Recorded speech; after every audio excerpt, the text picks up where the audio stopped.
Let's get started another week of our 4.5 year verse by verse journey through all of God's inspired word by opening to Leviticus chapter 19 once again. We're working our way through this rule book for the Levites because back in Numbers, when we were last there, they're getting ready at God's command to put all of the people with ceremonial uncleanliness outside the camp.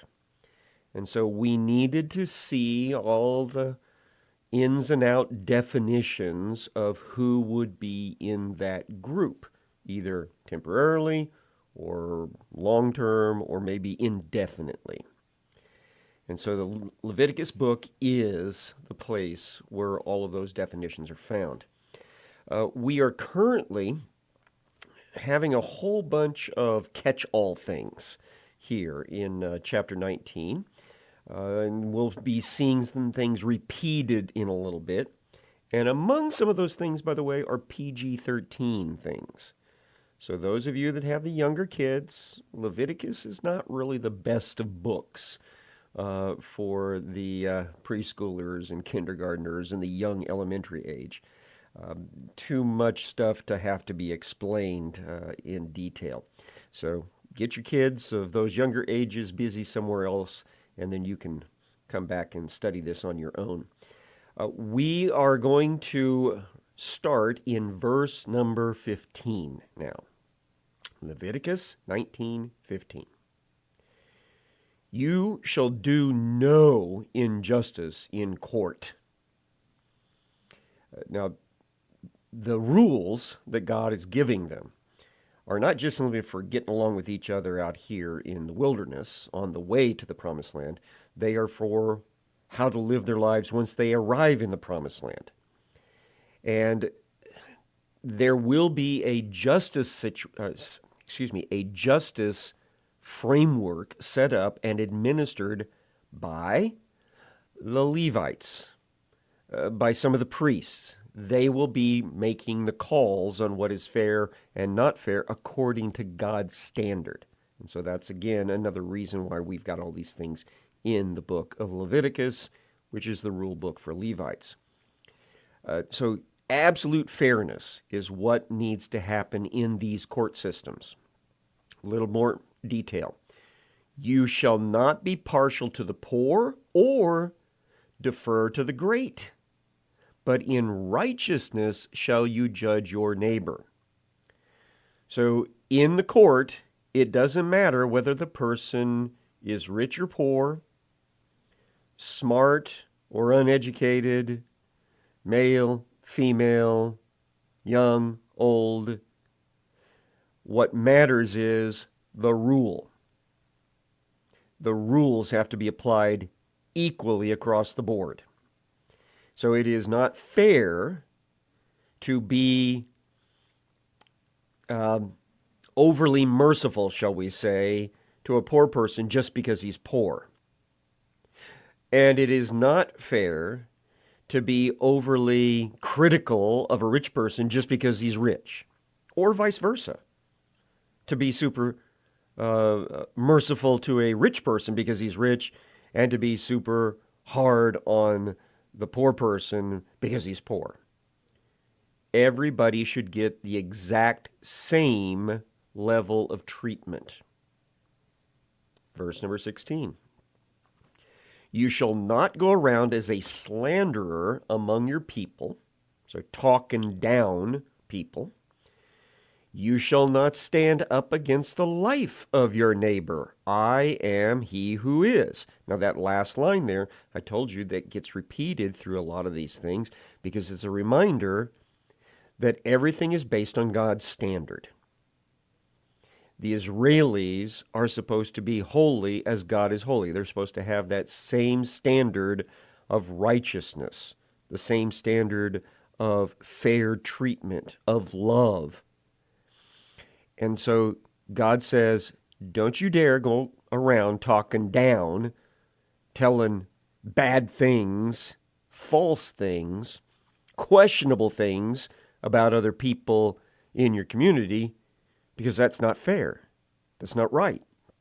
And you don't get up in court and try to take your neighbor down, try to take somebody down by your testimony. This goes back to the Ten Commandments. Remember, includes that idea that you will not swear a false oath. You will not give false testimony. You'll not use the Lord's name in vain, those sorts of things. And so here is a reminder, when you go to court, you give the facts of the situation, and then the judge is going to weigh those things against the standard of God. Verse number 17. You shall not hate your brother in your heart. Now, several times we've talked about this idea of hate and love in the context of Scripture. And really, we should think of love as commitment and hate as non-commitment, not caring about. And so that is what's really being portrayed here, is you shouldn't take this negative attitude towards somebody else in the way you think about them and how you make your choices about them. Instead, it says, you shall reason frankly with your neighbor, lest you incur sin because of him. If you have an issue with some other human being, you know who you should be talking to? That other human being. You need to work it out. It doesn't do you any good to go and gripe and complain to somebody else about it. You need to go and talk to them. And that's exactly what it says here. You don't want to get involved in a sin situation. Either you sinning against them by not knowing all the facts and acting against them, or them getting all sinfully mad at you because you didn't explain the situation as you understood it. You know, a lot of times our disagreements are misunderstandings. And so it is always best to go and talk to the person. Verse 18. You shall not take vengeance or bear a grudge against the sons of your own people, but you shall love your neighbor as yourself. I am he who is. Now this is the source text, I think the original source text, for part B of the Great Commandment. Love he who is your God with all your heart, soul, strength, and love your neighbor as yourself. That's part B. And so here you hear the fuller context of this. Don't try to get even with other people because of perceived slights against yourself. You don't take vengeance. You don't take the law into your own hands. And you don't just keep staying mad at them, bearing the grudge. You need to get it worked out. It gets back to verse 17. You need to go and talk to him. Get this thing sorted out. Because the rule is you're supposed to care about that other person. You're supposed to be committed to what is best for them from God's standard.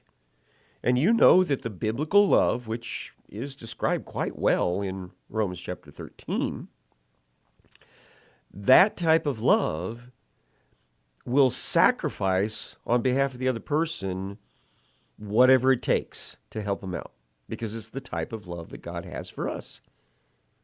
For God loved the world in this fashion, that he gave his one-of-a-kind Son, so that whoever would believe in him would not have to perish, but could have everlasting life. And Jesus says, no greater love has any man than this, that he lay down his life for his friends. And, of course, everybody is supposed to be a potential friend for us. We are not to hate anyone. And most definitely we're not supposed to act against them. And you will see some New Testament passages that are right on top of this particular mindset. Verse number 19. You shall keep my statutes. You shall not let your cattle breed with a different kind. Now let's drill down into this and kind of take it apart and think about it. This is not talking about hybridization, where you take different types of cows and breed them to get another subgroup of cow, or the same thing with cats or dogs. The book of Genesis delineates the idea of kind by this manner. If they can interbreed, they are of the same kind. And so that is not what we're talking about then, hybridization. What we're talking about are animals that can't interbreed. The word here that's actually translated breed in our English Standard Version is actually the word lie down with. Now, it's a euphemism for having sex, which is why I think not just the English Standard Version, but other English versions have gone with the idea of breeding these animals. But I would say it's probably the more literal understanding. So you basically don't keep cows with sheep. And those of you that grew up like I did with the cartoons and the westerns and things like that from the 60s and the 70s, there was always something on either playing off of the idea of the fighting between the range wars between the sheepmen, the sheep herders and the cattlemen, or something making fun of that. In fact, I just saw a Droopy cartoon not too long ago that was making fun of that. But that's exactly what is intended here. The Israelis were not supposed to have mixed species herding going on. You kept your sheep with your sheep. You kept your cows with your cows. And this is part of the lesson of following God's instructions regarding distinguishing between one thing and the other, to make sure that there's a clear line of that. And in other places, he will highlight that this is all about, I am holy, and you shall be holy. This is a little bit better illustrated by the next thing that he mentions. You shall not sow your field with two kinds of seed. So you don't go out there and throw a bunch of wheat and a bunch of barley in the same field. They were supposed to keep the grain stock specific to a field. Now, we here in North America kind of learned this idea of multiple crops in the same patch from the natives, where you'd have, I think it was corn with beans and pumpkins and things like that in one spot. This would have actually said, no, you can't do that.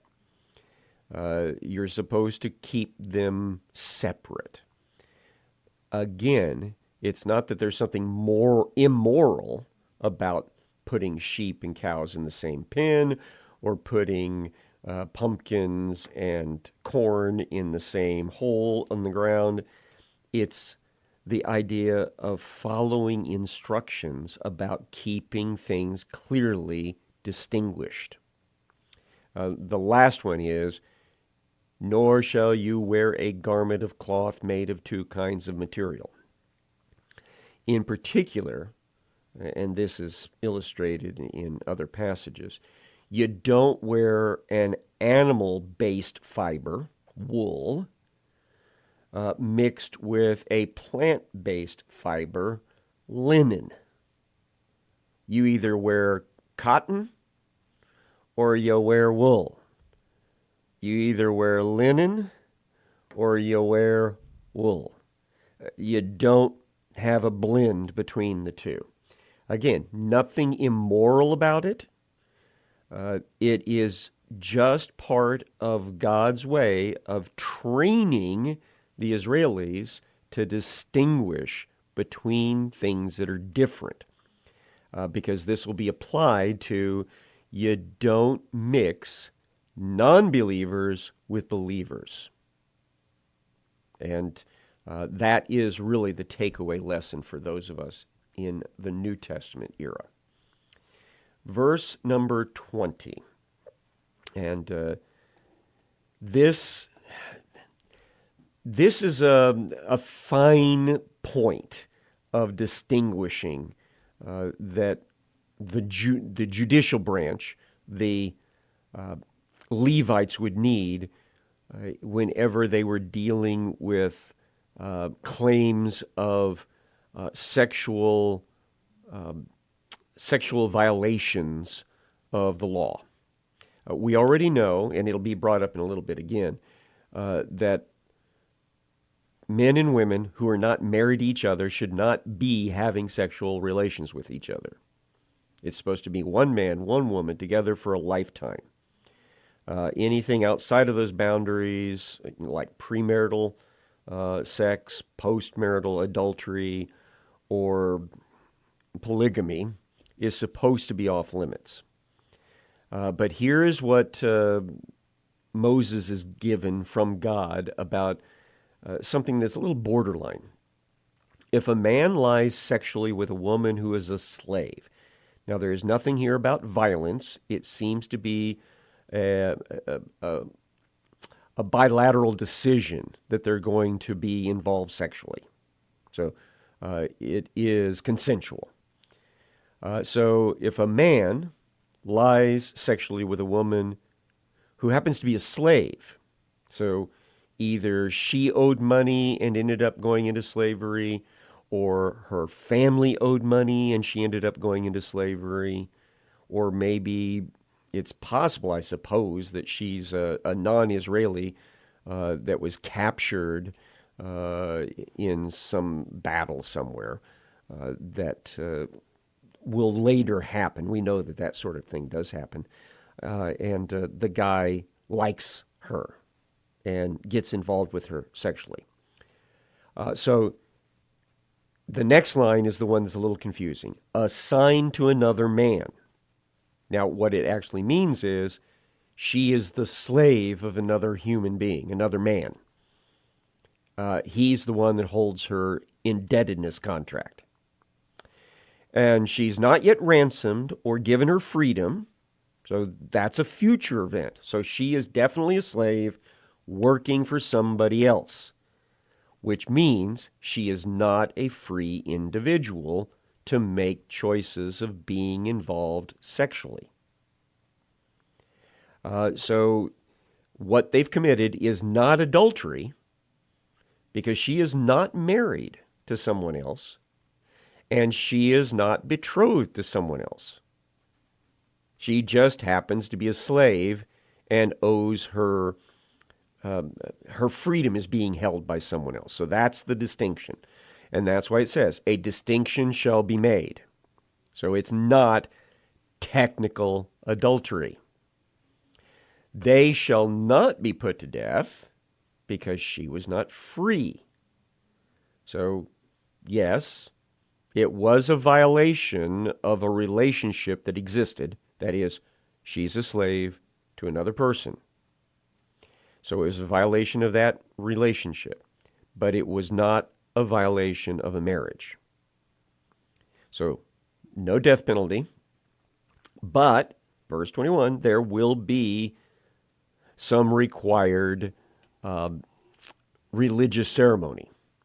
He shall bring his compensation to he who is. Now, the compensation is probably similar to what we saw in another passage, where a young teenage couple, I always say teenage, but it could have been of any age, they were not married, they were not betrothed, but they get involved sexually, and the father and the mother of the woman say, no, we don't want our daughter marrying that guy. So the guy has to pay a dowry to the family anyway. And so more than likely, this guy has to pay some sort of damages or I'm sorry payment to the one who holds this woman's freedom in his hands. So he shall bring his compensation to he who is, to the entrance of the tent of meeting. And then here's the religious part of it, a ram for a guilt offering. The priest shall make atonement for him with the ram of the guilt offering before he who is for his sin that he has committed. So he has to probably make things right with the owner of the indebtedness contract of the woman, and he also has to make things right with God because he didn't restrain himself. And so he has this given, and his sin will be forgiven. And that's a good thing. And now he's got a fresh start. And I would not be a bit surprised then that in such a circumstance like that, that the man would then make arrangements to help pay off her indebtedness so that he could get married to her. And that everything will turn out okay if that's the case. Verse number 23. When you come into the land, so again, assuming we're in the promised land now, and you plant any kind of tree for food, so it could be a fruit tree, a nut tree of some sort, then you shall regard its fruit as forbidden. Now, the wording here is literally as if it were uncircumcised. The sense is that it's off limits. So for 3 years, it will be forbidden to you. It must not be eaten. So you plant a brand new tree. Apparently it's a sapling of some sort. And it doesn't matter whether it's producing fruit or not. Nobody gets to eat the first 3 years of the fruit. It's off limits. Everybody will have to keep an account of how they do this so they don't violate this. And then in the 4th year, all its fruit is going to be wholly an offering of praise to he who is. So in the 4th year after the planting of this fruit tree or this nut tree, everything you pick off of it goes straight to the priests, to the Levites. They'll be able to use it. It belongs to God, not to you. It's a sort of first fruits offering. And then, verse 25, in the 5th year, you may eat of its fruit to increase its yield for you. I am he who is your God. So this is going to help trees get a good start, probably in their production years, and be a reminder to the Israelis that everything that goes on in the Promised Land is because of God. It's His land. It's His fruit tree. And so He is the owner of all. And so He has to be obeyed in His rules. Verse number 31. Do not turn to mediums or necromancers. Now, those are the English translations for us. The medium one, it's actually kind of a funny word. It's got something to do with the sound that a certain musical instrument makes.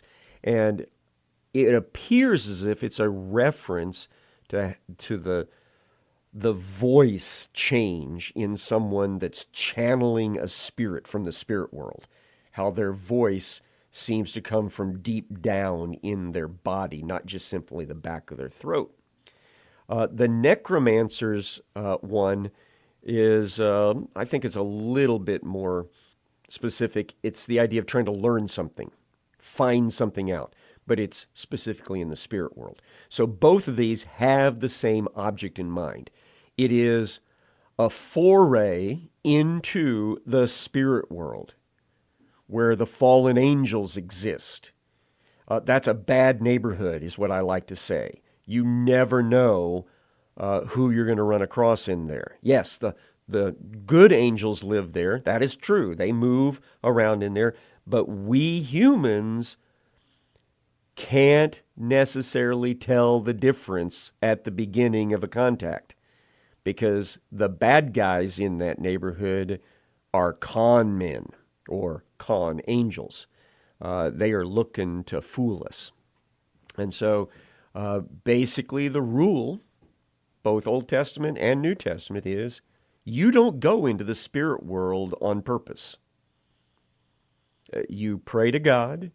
You let God talk to you through his word, but you don't actively try to go into that spirit world.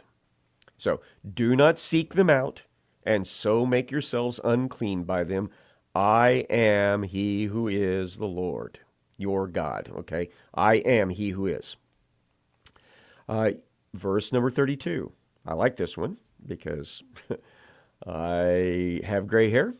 And I am counted as an old man now at 64.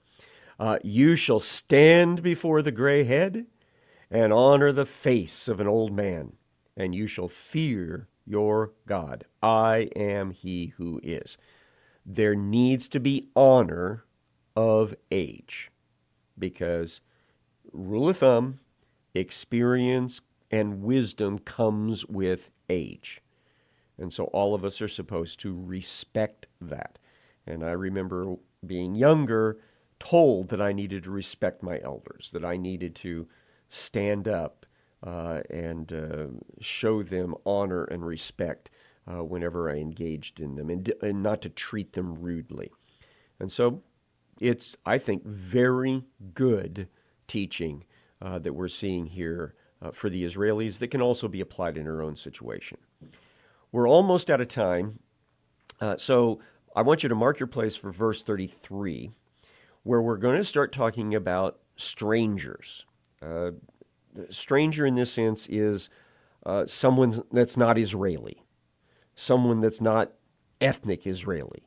So they are a foreigner, as we'd say, living in the land with the Israelis.